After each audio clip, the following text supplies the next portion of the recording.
Well, welcome back to this final session of our webinar.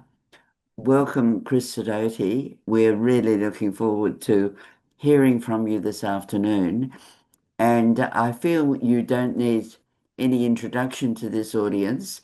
I remember you very much for the work you did on the Australian Human Rights Commission, but that's quite a while ago now. A long time.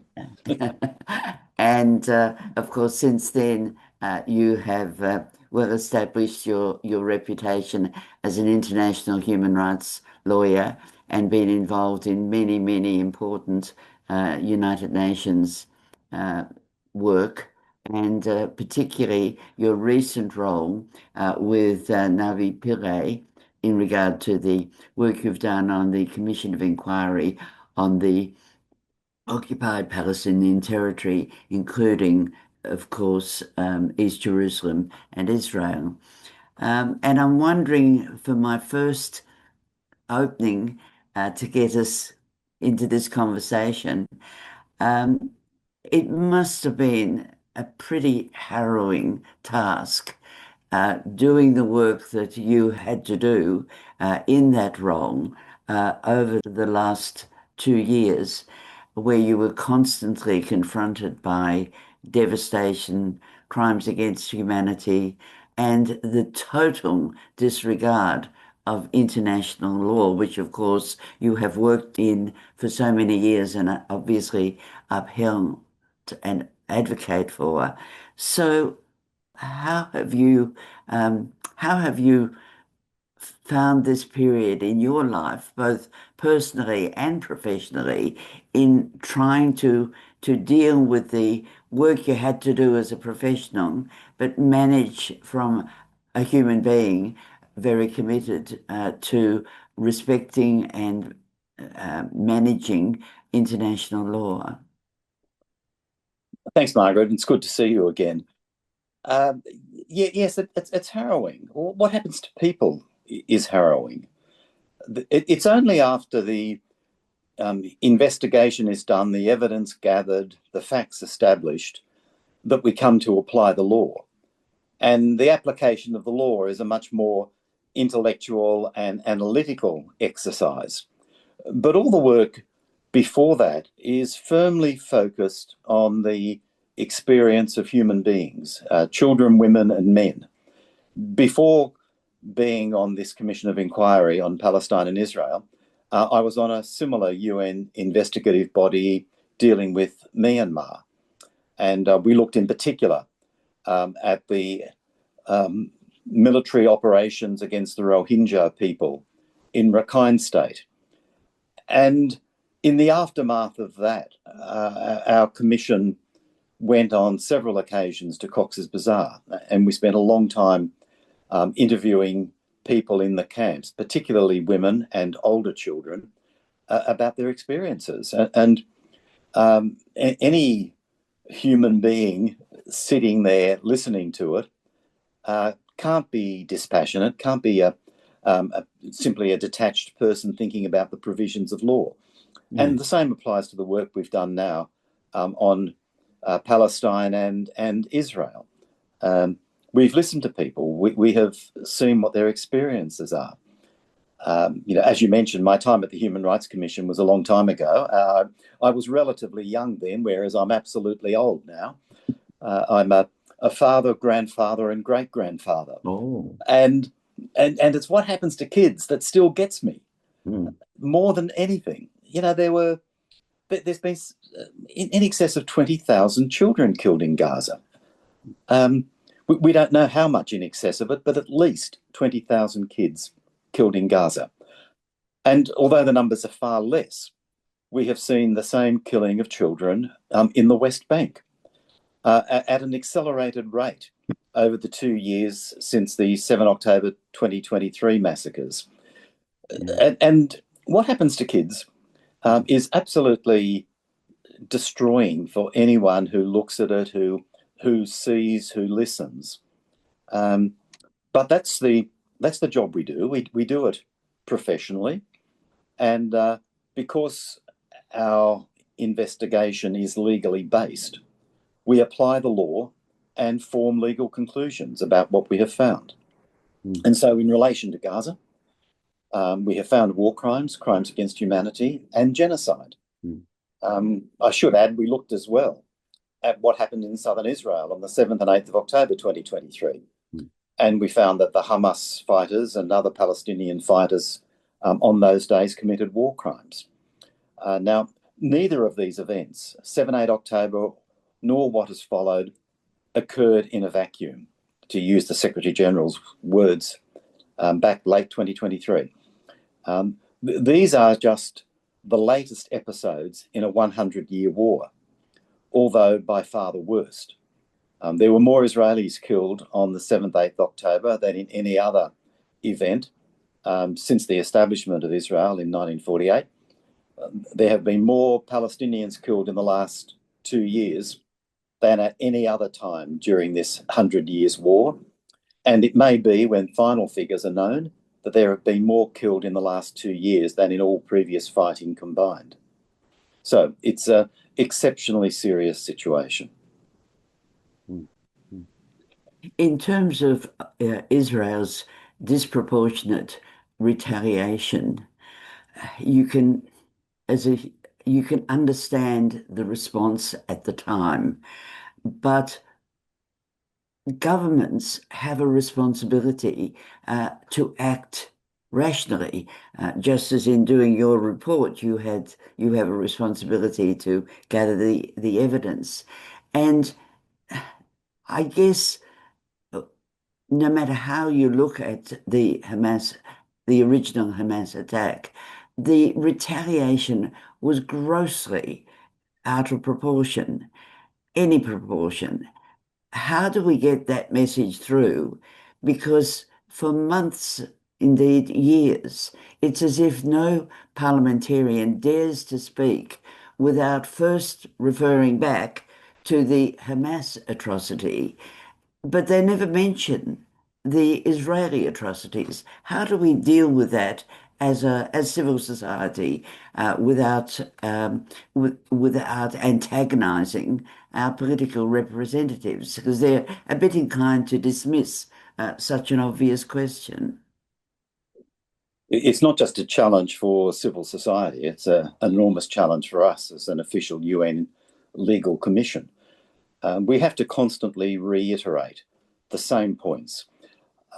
You know, Margaret, the report we did on the events of 7-8 October 2023 in southern Israel is the most comprehensive report on those events to come out of the UN, and is far more comprehensive than anything released by the Israeli government or the Israeli military.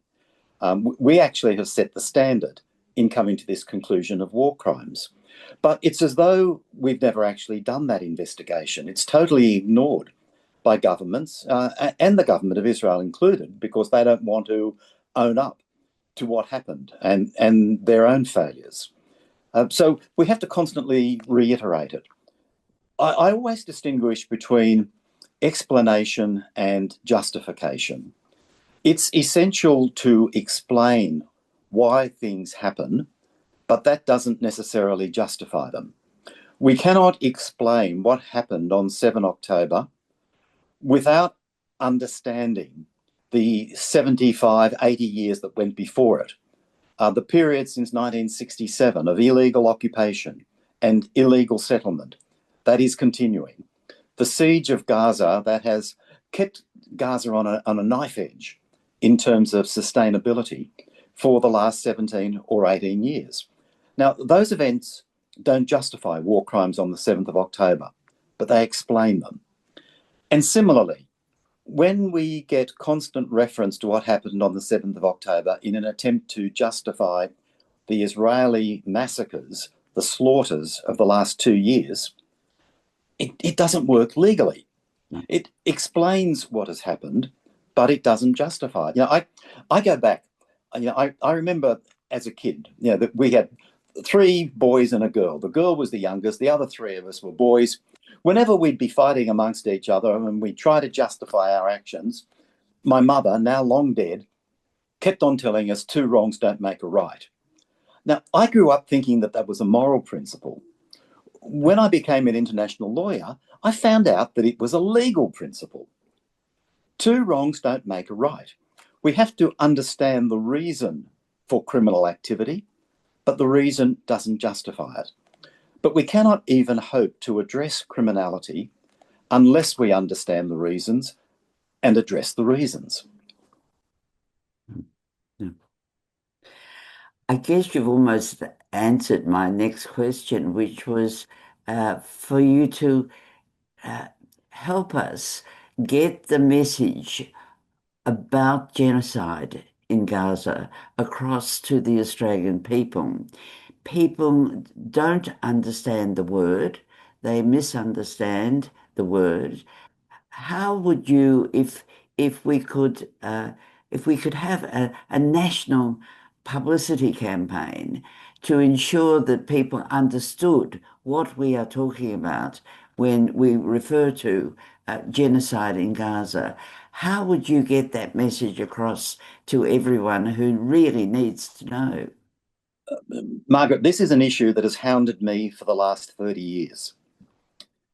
When I was Human Rights Commissioner, the Commission was undertaking its inquiry into the removal of Indigenous children. That was led by the President, Ron Wilson, the Social Justice Commissioner, Mick Dodson, but all the commissioners were involved. And in our report, we indicated that the removal of children constituted genocide. And we did that on the basis of the law. But I found very quickly that the legal definition of genocide is so far removed from the popular understanding of genocide that it's extraordinarily hard to explain to people what legally constitutes this crime. And, you know, at that time, there was nothing that enraged the then Prime Minister, John Howard more, than our finding that the removal of children constituted genocide. And he punished the Commission by cutting its budget by 40% in response to that finding. I then found the same kind of difficulty when dealing with the Rohingya situation in Myanmar. And now the same issue is arising again. People think that the only thing that constitutes a genocide is mass slaughter. Well, mass slaughter can constitute genocide, but it doesn't always constitute genocide. You can have mass slaughter under international law, that is a war crime or a serious crime against humanity, but doesn't meet the definition of genocide. When we approached this issue with Gaza, we approached it from an investigative and legal position. We did the basic legal methodology, collect evidence, form conclusions on the basis of evidence, apply the law to the factual conclusions that we have formed, and then make legal conclusions. That's the standard methodology on which lawyers work. And we did that relatively slowly. I put it that way. I mean, so far as we were concerned, we were working on this for 2 years. And it took us that long to gather all of the evidence from our own investigations. We can't rely on secondhand reports, on media reports. We have to investigate ourselves. And it's only when we investigate that we do it. We've produced 8 reports on the events on and since 7th of October over the last 16 months. And our findings, our report on genocide, the most recent, was based upon what we found in all those other 8 reports during that period. But it is based on the law. It's not based on popular conceptions. And when Netanyahu said that if we wanted to kill everybody in Gaza, we could have, and so it's not genocide, well, that's a wonderfully provocative defence. But it doesn't actually match what the law of genocide says. And one of our challenges as human rights investigators and international lawyers is to try to explain what the law of genocide says, in contrast to what people think it says or want it to say. Thank you.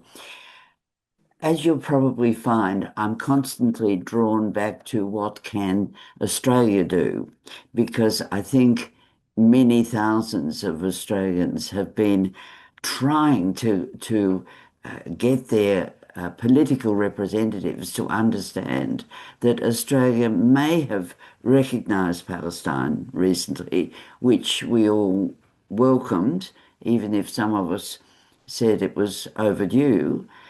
But I get the feeling that there's a view within the cabinet that they've done what they needed to do. They've recognised Palestine. Tick. We haven't heard, apart from congratulations to the US president, we haven't heard anything yet from the Australian government about its contribution to peace and to the peace plan and to rebuilding government, rebuilding Palestine. When will we, how would you suggest that civil society tries to get that message through to the Australian government? For me, the starting point is legal obligation. Our Commission has focused a great deal in the last 12 months on the legal obligations of third states, that is, states other than Israel and Palestine. And particularly over the last month, I focused a lot on the particular actions that the Australian government can take. I'm Australian, I'm here. So the Commission has looked generally. I've tried to apply that by looking specifically. And the starting point is legal obligation. The starting point is not what are other people doing, who's with us, who's against us. The Security Council is dysfunctional, therefore we'll wait for this dysfunctional Security Council to one day miraculously start to function. They're not relevant issues. The only relevant issue is what are the legal obligations on Australia under the current circumstances. And those obligations on us and on every other individual state, not collectively through the UN, but individually, are to prevent genocide, to ensure respect for the Fourth Geneva Convention, and not to aid or assist the continuation of unlawful acts by the State of Israel. They're the three principal international legal obligations. And then we look at specific steps that can be taken within them. And in each case, there are specific steps. And as I say, I focused on that personally, being Australian. We need to have not a ban on the provision of weapons alone, but a proper ban on arms trading. This is more than what the government constantly asserts, that it has not provided weapons or ammunition to Israel for the last 5 years. I accept that. I applaud that. It's necessary, but it's not enough. No. It's not enough when we are, for example, providing components for F-35 jets, when we know that F-35 fighters have been used extensively in the bombardment of Gaza and the killing of tens of thousands of people. It's not enough to say that we're part of the supply chain when we are providing Australian-produced components that go into Israeli jets.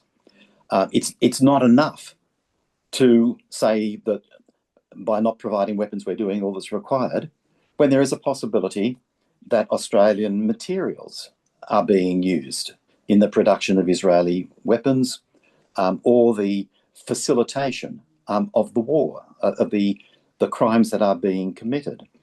What are we doing about dual-use goods? We don't provide drones, but drones are a good example of dual-use items that can have civilian and military purposes. There are many other things as well, particularly in communications, information and surveillance technology.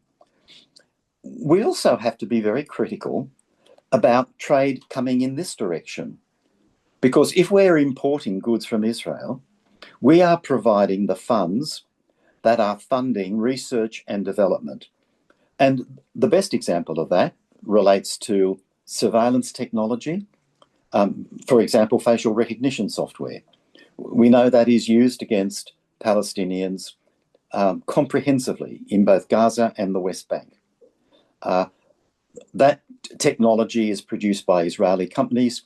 We purchase the technology from Israeli companies, and in doing so, we not only contribute to their profitability, but we also contribute to their research and development to produce better surveillance technology, which can be used against Palestinians in Gaza and the West Bank. So the arms question is about arms trade, not just about the provision of weapons. And when we see, as we will in Sydney next week, Elbit, Israel's largest weapons and technology production company, participating in a trade fair here in Sydney, it's a scandal. It is an absolute scandal. And when we see evidence, as I saw evidence last week, of our Department of Defence contracting with Elbit for the purchase of materials for Australia, that's a scandal.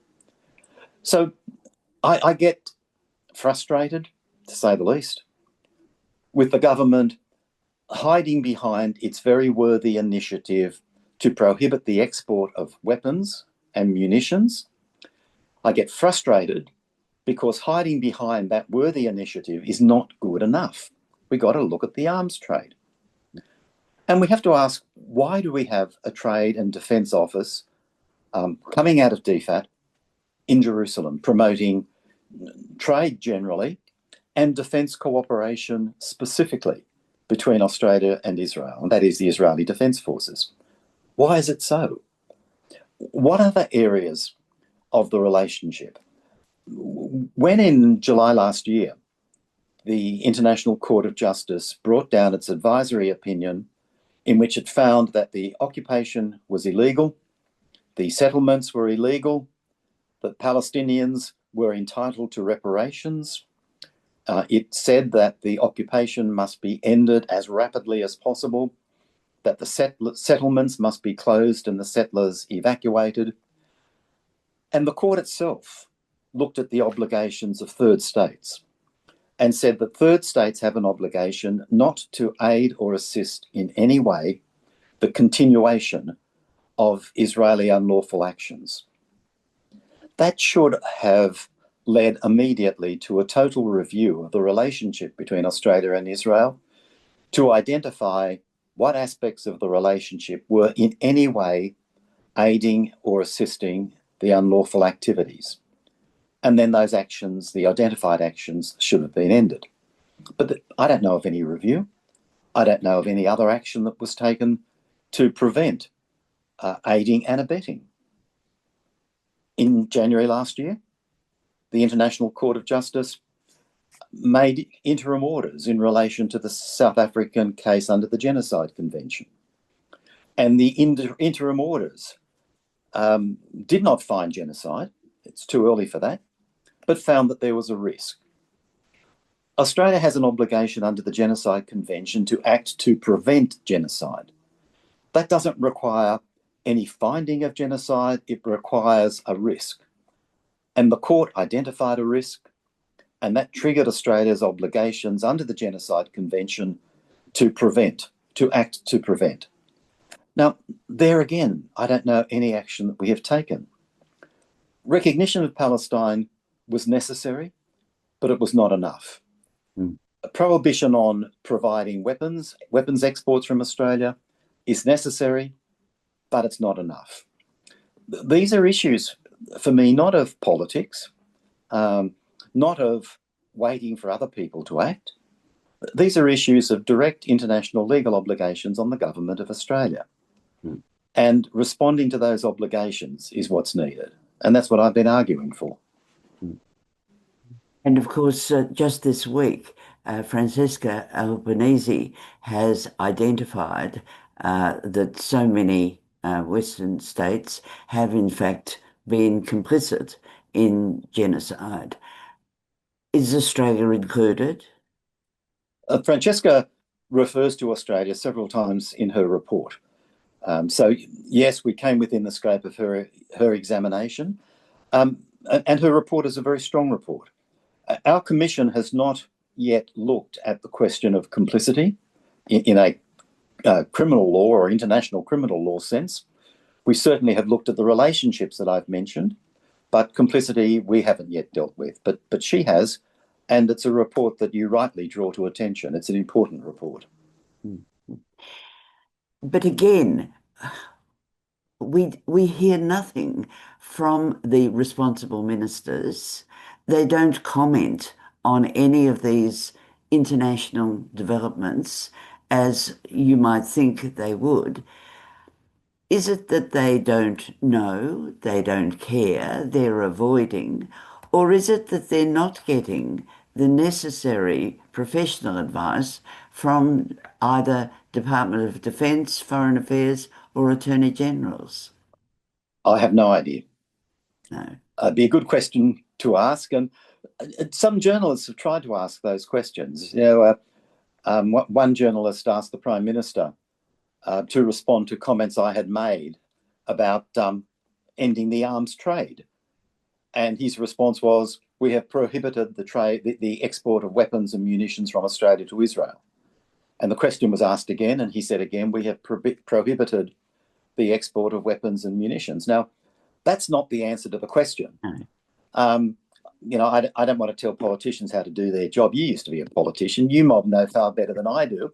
But when I get asked a question, I try to answer it. Well, I can confess that I actually had some training in how not to answer the question. And that was in the 1980s. I think they might have increased the number of sessions that parliamentarians have these days. So I, by and large, tried to avoid the advice because journalists are intelligent people. If you if you answer a question one way and they don't like it, they simply rephrase it. So it really is pretty foolish to try to avoid questions because eventually a good journalist will try either say, well, she won't answer that, or they'll just ask it in another way. Yeah. And people aren't dumb. They know when a question is being avoided. Exactly, exactly. And I guess this is what is so dispiriting for Australians that, throughout this terrible tragedy, there's been, I mean, first and foremost, it's a tragedy for real people, the Palestinian people. But it's also a tragedy for international law because international law has been flagrantly ignored again and again and again. And that is a tragedy for all of us and for the United Nations system. How do you imagine we can recover from this? Look, that's a much broader question, Margaret, but it is certainly one that preoccupies me. For all its imperfection, the international legal system has been built painstakingly over the last 80 years. Last week was the 80th anniversary of the United Nations. And one of the principal jobs of the UN, when it was established immediately after World War II, was to start upon the task of building a good system of international law where almost none existed before that. And the building of the law part has been very good. The building of implementation and enforcement mechanisms has barely begun. But we see a great risk at the moment of this whole noble project being cut short, terminated before it's even reached a stage of basic effectiveness. And that's very worrying. We take away international law and what have we got? It's as though there is this yawning abyss in front of us where we go to the might is right principle untrammeled. Now, I'm not saying for a minute that we've had 80 splendid years. We haven't. But take away the law and any constraint is gone. And we are seeing that now in the actions of states, particularly the stronger states. The United States, Russia, China. They're three of a kind. They have blatant disregard of international law, whether it's in Ukraine, in the case of Russia, in its arming and funding Israel, in the case of the United States, its actions in the South China Sea, in relation to China. We have never had a time in the last 80 years, it seems to me, when international law and the international legal system has been at such grave risk of being totally overthrown. And the alternative is the abyss. As weak as the system is, the alternative is the abyss. Exactly, exactly. Australian political leaders don't like to be accused of complicity in regard to genocide, but I guess it's important that we remind them that if they don't like complicity as an accusation, what about double standards? And I suppose we see that some nations are treated in one manner and other nations are treated differently. And yet, if you look at the behaviour, it's comparable. In some cases, I would argue it's worse. How do we get Australia as a Australian government as a middle power nation to realise that it really must be even-handed? If you're going to condemn a particular nation for a particular behaviour or attack, then you must follow up with other nations that are doing exactly the same, or in some case at a higher level. Do you think the issue of double standards is something that we really should keep a greater focus on, perhaps, than complicity? Because complicity, as you indicated, is going to be something that is dealt with through law and further investigation, whereas we should perhaps be more frequently calling out double standards. I certainly think that double standards are a critical issue. And it's an issue critical in two senses. Firstly, if we are not consistent, we are open to the charge of hypocrisy. And that's a rightful charge. We undermine our credibility when we criticise one human rights defender, a human rights violator, if at the same time we provide excuses for another human rights violator or ignore other violators. But even more than hypocrisy is the fact that our inconsistency gives comfort to the most serious human rights violators, because they can dismiss any criticism we offer on the basis that we are inconsistent, that we are hypocritical. So not only does it compromise us and our own integrity, and that to me is an important issue, but its effect is more than that. It gives comfort to those who would jettison international law, who would seek to brush aside all legitimate criticism. It encourages them to continue on the way in which they have gone in the past. It's connected with this issue, the legal issue of accountability. You know, without accountability, there's no peace, there's no justice, and there is only the inevitability of the repetition of past horrors. And we give comfort to that. We encourage that when we are inconsistent, when we have double standards, when we are hypocritical in dealing with the violations of international law. Thank you. I want to turn now to the back to the peace plan. I heard you speak recently about the peace plan, and you didn't you were actually focused on the three measures that have been well partly implemented, if you can say that, although with so many killings continuing, it's hard to have much faith in the ceasefire process. But I was particularly interested in the fact that you identified those three where you feel that's where we should be focusing now. Would you like to elaborate a little more now? There are three issues that have been agreed. The rest, the other 17 points, are not a peace plan. The best we could describe it as is a peace proposal. The other 17 points have not been agreed. They are incomplete. They deal only with Gaza, not with the West Bank, and so not with the entirety of Palestine. There are some provisions that are contrary to international law. They have not involved any participation by the Palestinian people or their representatives of any kind in their development and in their agreement.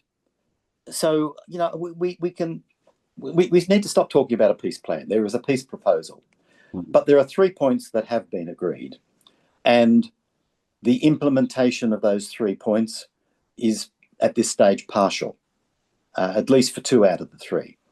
The first point was the release of the Israeli hostages, living and dead, and the release of around 1,750 Palestinian prisoners and detainees. All of the living hostages have been released.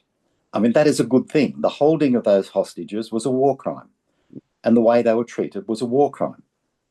They were entitled to their release. So that's a good thing. Most of the bodies, I think now 14 or 15 of the 28 have been found and returned. There are still 12 or 13 bodies that are unaccounted for. So we are close to completing the hostage release, living and dead, and we have seen the completion of the 1,750 Palestinian releases. The second point was a complete ceasefire. We are short of that. 2 or 3 days ago, we had some of the worst bombing and the highest number of deaths, not just since the ceasefire started, but in recent months, pre-ceasefire. And of those deaths, around about half were children.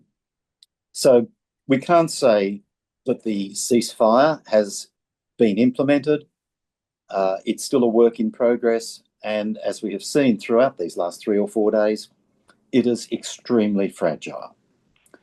The third agreed point was the restoration of humanitarian aid, at least at the level of 600 trucks a day, which was the level that was agreed and largely implemented during the 40-day ceasefire earlier this year.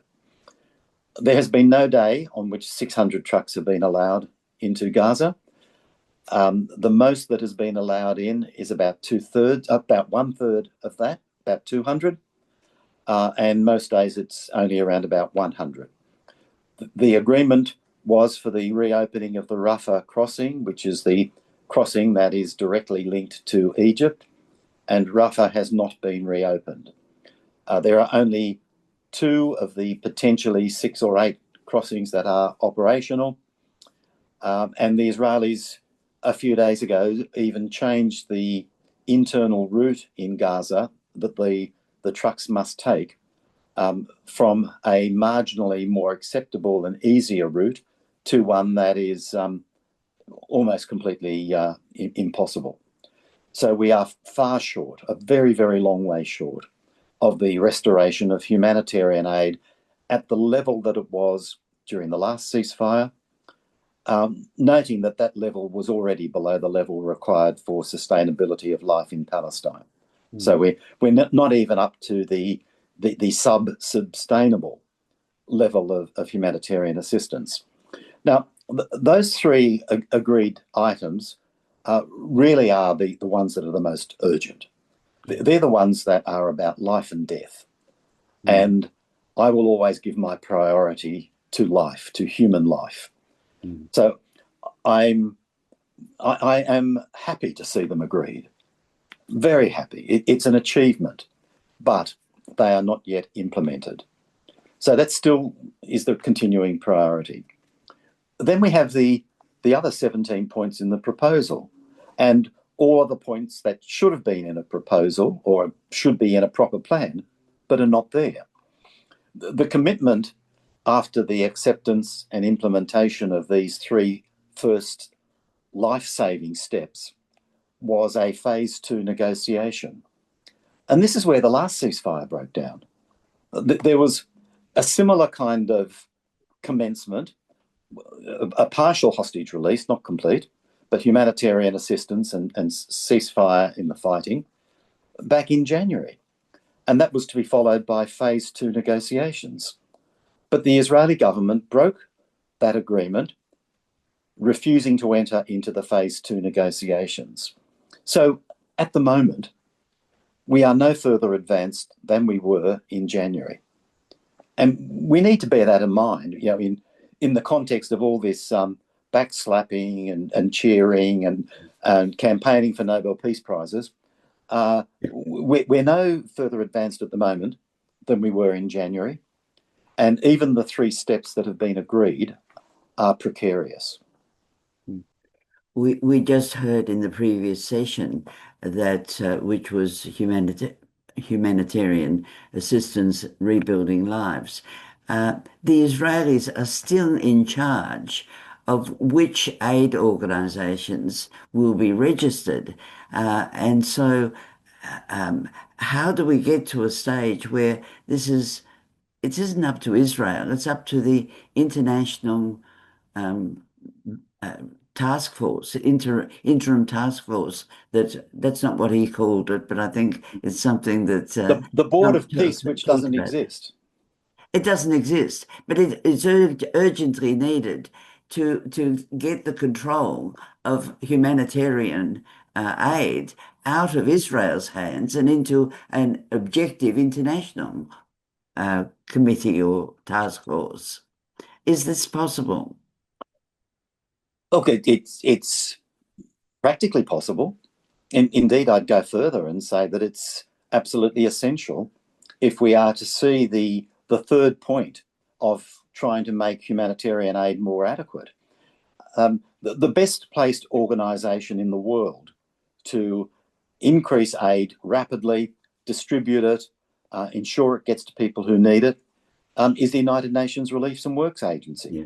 which the Israelis refuse to deal with, which they marginalise and are banning at this point. At the stage where the Israeli US-sponsored Gaza Humanitarian Foundation was operating 4 distribution centres at which almost 2,000 people were killed trying to access aid. They did that. They established 4 centres by closing down around about 400 UNRWA centres located throughout the Gaza Strip. And in addition to those 400, all those from international non-government organisations that you refer to.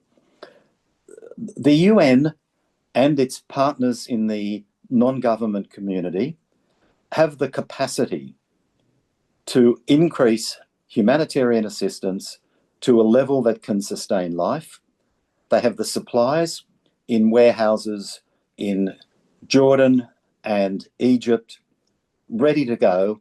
They have hundreds of trucks, thousands of trucks lined up at the checkpoints. They have the distribution networks within Gaza to get the supplies out on the ground, and they need to be allowed to do the job. There are some things in the human rights, humanitarian world where you throw up your hands and say, oh, that's impossible. How is it going to be possible to do that? That is not the case with providing humanitarian assistance in Gaza. It can be done.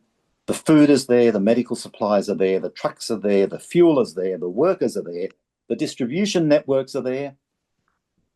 All it requires is that Israel permit it. And this is something the Australian government could do today. The Prime Minister could make a statement asking for this to happen. But this is where Australia is so timid in its advocacy for what is right, and yet they are inclined to just want to rely on others to speak up. But let me go to something, another topic. It's been said that it's very important for Marwan Barghouti to be released from jail. He's one of those still remaining, and he is seen as I've seen him quoted as a Nelson Mandela-like figure, someone who could lead and work with Israelis and his own people of Palestine. And I saw today that the elders, a group that was started by, I think, Mary Robinson, was advocating for his release. And they'd actually written to President Trump urging that he be someone who was released to assist in the two-state solution, the rebuilding of Gaza. What's your view on this? Marwan Barghouti represents possibility and hope. No one has the faintest idea what he's like and what he will do. He's been in prison for over 20 years. I think it's 23 years. And he has been totally isolated from the outside world in that time. And quite frankly, we have no idea what he's like, what his mind is like, what his views are these days. We just don't know. He may prove to be Palestine's Nelson Mandela. He may prove to be utterly useless. But he is a hope. Even as a symbol, and that's all we can describe him as at the moment. As a symbol, he has the capacity to unite all of the Palestinian factions. As a symbol, people have confidence in his ability to negotiate a just and peaceful settlement on behalf of the Palestinians. Now, we don't know whether he has that ability or not, and we're not going to know while he's sitting in jail. What is quite clear is that the Israeli government feels deeply threatened by Barghouti, deeply threatened by him, and threatened by the possibility that he will unite all the Palestinian factions, that he will have a mandate from the Palestinian people, that he will be the negotiator that the Israeli government, particularly Netanyahu, has always claimed that he does not have, a negotiating partner. If the Israeli authorities release Barghouti, we will know that they are serious in discussing peace. Until they release Barghouti, there is no evidence whatsoever that they are serious about discussing peace. Barghouti is the symbol at the centre of any future developments. Now, he may or may not live up to the hopes and expectations of the Palestinian people, but we will never know while he's in prison.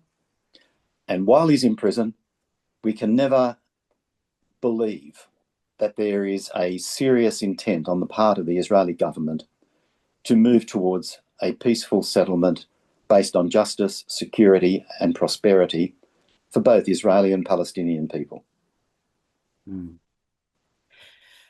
This week in the Parliament, Senator Fatima Payman tabled a petition that called for the Australian government to be much more proactive in advocating for the rebuilding of Palestine and the rights of Palestine people. It was called Not in My Name, and she tabled it, I think, on Wednesday or Thursday. Obviously, only a certain number of people sign petitions, but many, many Australians are marching, advocating in various ways, and yet we only hear words of concern about social cohesion. What's your assessment of public opinion about the tragedy of Gaza? And do you think that the Australian civil society will be successful in demanding that the Australian government eventually do so much more than they have done to date? I think civil society has an enormous impact. And the recognition of the state of Palestine is an example of the impact.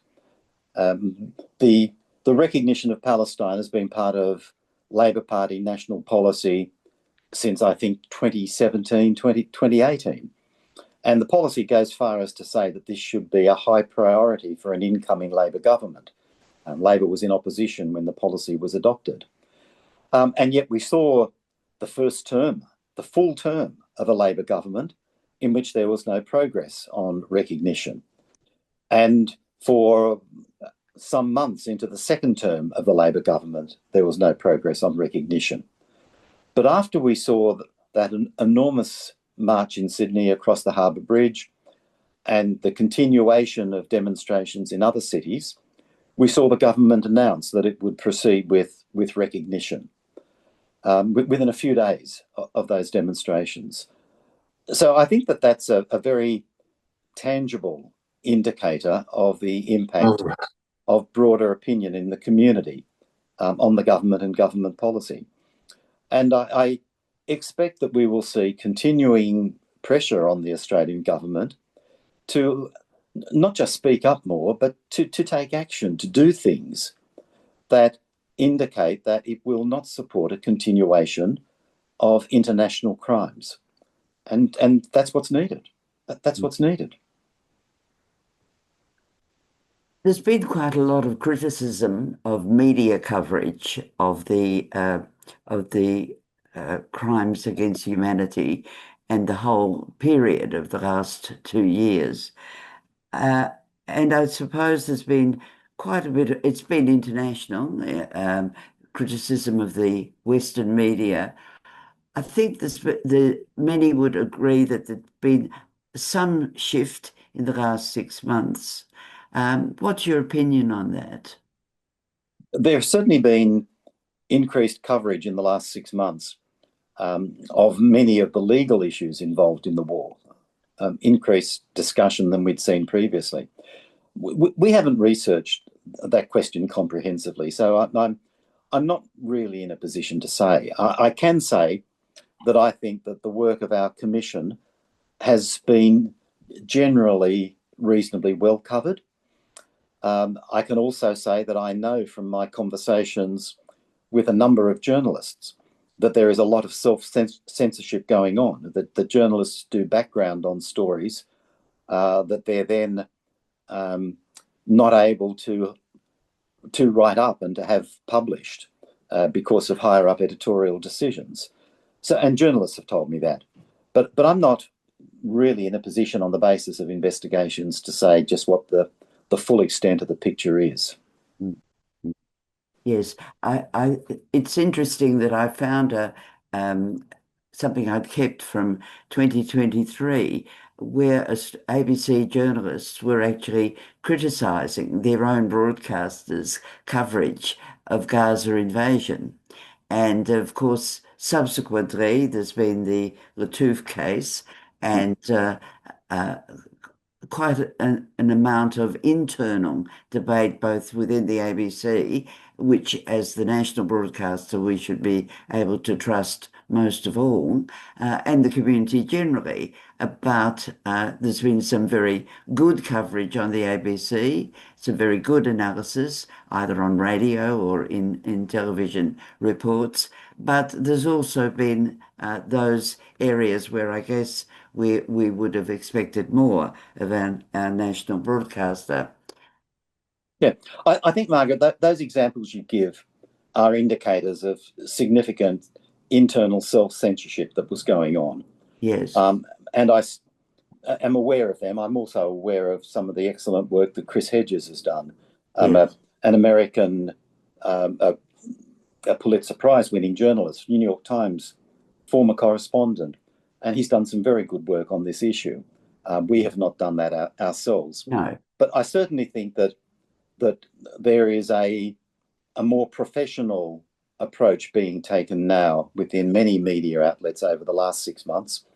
Some of the rather hysterical, it's the only way I can describe it, emotionally driven fear that people had late in 2023, in 2024, seems to have been reduced and more professional decisions are now being made. It does seem to be so. Mm.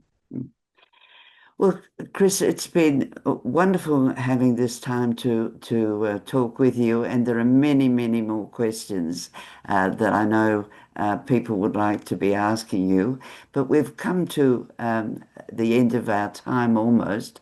So I'm wondering what you would like to say just to wrap up, and perhaps to give us all both a message of action and also a message of hope. I'm not going to finish with anything grand and eloquent, Margaret. I'm going to go to something small and specific when you ask about what can people do. You know, for many years, Australia provided university scholarships for Palestinian students. And for some reason that I do not know, a few years ago, Palestine dropped off the list of countries to which we gave university scholarships. Now, every university in Gaza has been destroyed. University education in the West Bank has become close to impossible in many parts of the West Bank and very difficult in every part. At the very least, we should be helping to educate Palestinian young people. There is absolutely no reason, politically, financially, because it doesn't cost much, why we can't be doing this. So if you want one small thing that everybody should get behind, let's return to providing scholarships for Palestinian kids so that they can be equipped for a Palestinian future. Mm. Thank you. That's a wonderful suggestion, and I hope that everybody takes it up. We'll certainly include it in our advocacy that will come out of this particular webinar. So thank you very much, and thank you for your time, Thanks, and Margaret. and look forward to seeing you in Hobart quite soon. I'll be down there seeing you in about 4 weeks, I think. So, yes, be good to see you. Thank you very much indeed. Okay, bye. Bye.